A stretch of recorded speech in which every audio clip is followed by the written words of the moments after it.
বিসমিল্লাহির রহমানির রহিম। হে সমস্ত জগতবাসী, আজকে খুবই একটা কঠিন স্বপ্নের বিষয় নিয়ে আপনাদের সামনে উপস্থিত হলাম। সেই বিষয়গুলো অবশ্যই আপনারা মন দিয়ে খেয়াল দিয়ে শুনবেন। অবশ্যই আমাদের মৃত্যুর আগে পরে এগুলো কাজে লাগবে। সেই আলোচনাটি হবে কিয়ামত, হিসাব নিকাশ, মিজান, পুলসিরাত, আমলনামা ইত্যাদি স্বপ্নে দেখা আমরা কি বুঝব।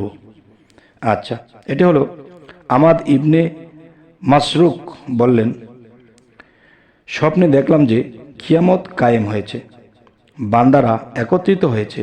হঠাৎ ঘোষণাকারী ঘোষণা করল, নামাজের সময় হয়েছে। লোকেরা কাতারবন্দি, যার মুখমণ্ডল দৈর্ঘ্যপন্থে প্রায় 1 মাইলের মতো ছিল, আমাকে বললেন, আগে যাও এবং লোকদের নামা পাড়াও। আমি তার চেহারার দিকে গভীরভাবে তাকালাম। হঠাৎ তার কপালে লেখা দেখতে পেলাম, জিব্রাইল আমিনুল্লাহ আমিন। জিজ্ঞাসা করলাম, রাসূলুল্লাহ সাল্লাল্লাহু আলাইহি ওয়াসাল্লাম কোথায়?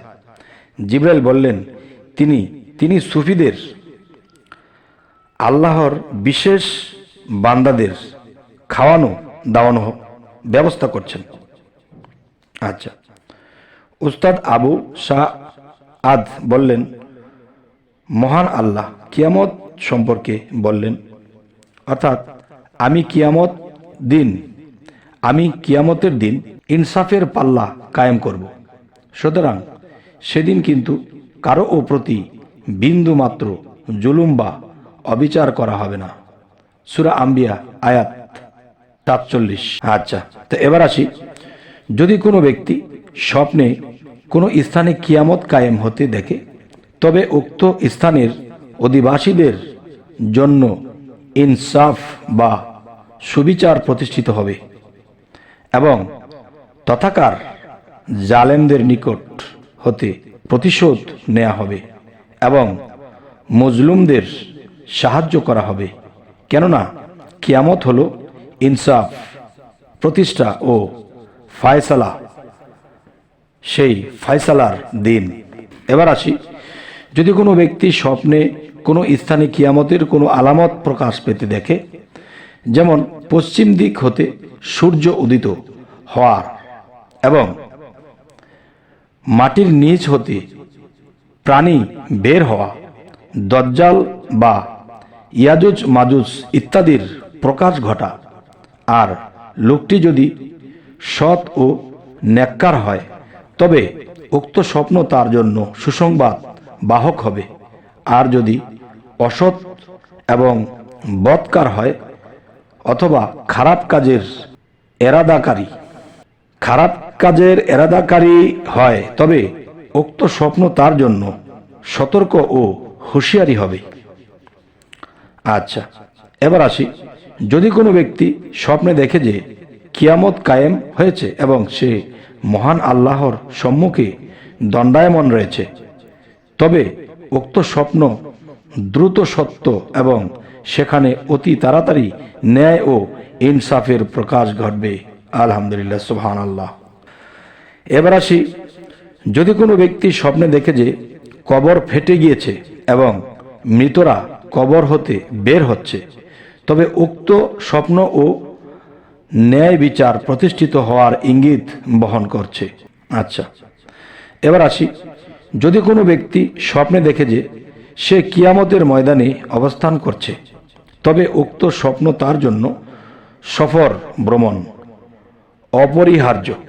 অপরিহার্য করে তুলবে। এবার আসি, যদি কোনো ব্যক্তি স্বপ্নে দেখে যে তার একা বা অন্য আর একজনের সাথে হাসর হয়েছে, তবে উক্ত স্বপ্ন ও ইঙ্গিত করছে যে সে একজন জালেম বা অত্যাচারী লোক। যেহেতু মহান আল্লাহ তাআলা বলেন, জালেম দিগকে, গুনাহগার দিগকে এবং তাদের দোষরদিগকে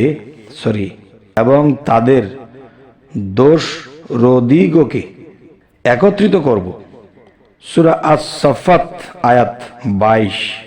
এতেই এই কথাটি বলা হয়েছে।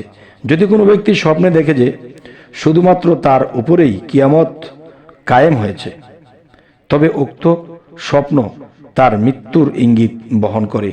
কেননা হাদিস শরীফে আছে, ব্যক্তি মৃত্যুবরণ করল, তার জন্যই তার কিয়ামত কায়েম হলো। এবার আসি, যদি কোনো ব্যক্তি স্বপ্নে দেখে যে কিয়ামত কায়েম হয়েছে এবং তার ভয়াবহ অবস্থা স্বচক্ষে দেখার পর পুনরায় দেখতে পেল যে তা শান্ত হয়েছে এবং পূর্বের স্বাভাবিক অবস্থায় ফিরে আসছে, তবে এটা এমন লোকের পক্ষ হতে আদল ইনসাফের আশা পরেই জুলুম অত্যাচারের ইঙ্গিত করে। যাদের পক্ষ হতে জুলুমের আশা করা যায়নি, কেউ বলেন এ ধরনের স্বপ্ন এ ইঙ্গিত করে যে স্বপ্নদ্রষ্টা গুনাহের ভিতরে লিপ্ত রয়েছে অথবা বরাবর মিথ্যার উপর অটল রয়েছে। যেহেতু মহান আল্লাহ তাআলা বলেন, যদি তারা পুনরায় প্রেরিত হয় দুনিয়ার দিকে, তবুও তারা তাই করবে যা হতে তা দিগকে নিষেধ করা হয়েছিল। অবশ্যই তারা মিথ্যাবাদী। সূরা আল আনআম আয়াত 28। আচ্ছা, এবার আসি, যদি কোনো ব্যক্তি স্বপ্নে দেখে যে সে হিসাব কিতাবের সন্নিকট হয়েছে, তবে এটা তার নেক কাজ হতে অমনোযোগী, গাফেল এবং হক বা সত্য হতে বিমুখ হওয়ার প্রতি ইঙ্গিত করে। যেহেতু মহান আল্লাহ তাআলা বলেন, মানুষের হিসাব কিতাবের সময় কিয়ামত অতি নিকটবর্তী, অথচ তারা বেখবর হয়ে মুখ ফিরিয়ে নিয়েছে। সূরা আম্বিয়া আয়াত 1। আচ্ছা, এবার আসি, যদি কোনো ব্যক্তি স্বপ্নে দেখে যে তার হিসাব কিতাব খুব সহজ করে নেওয়া হয়েছে, তবে এটা তার স্ত্রীর যোগ্যতা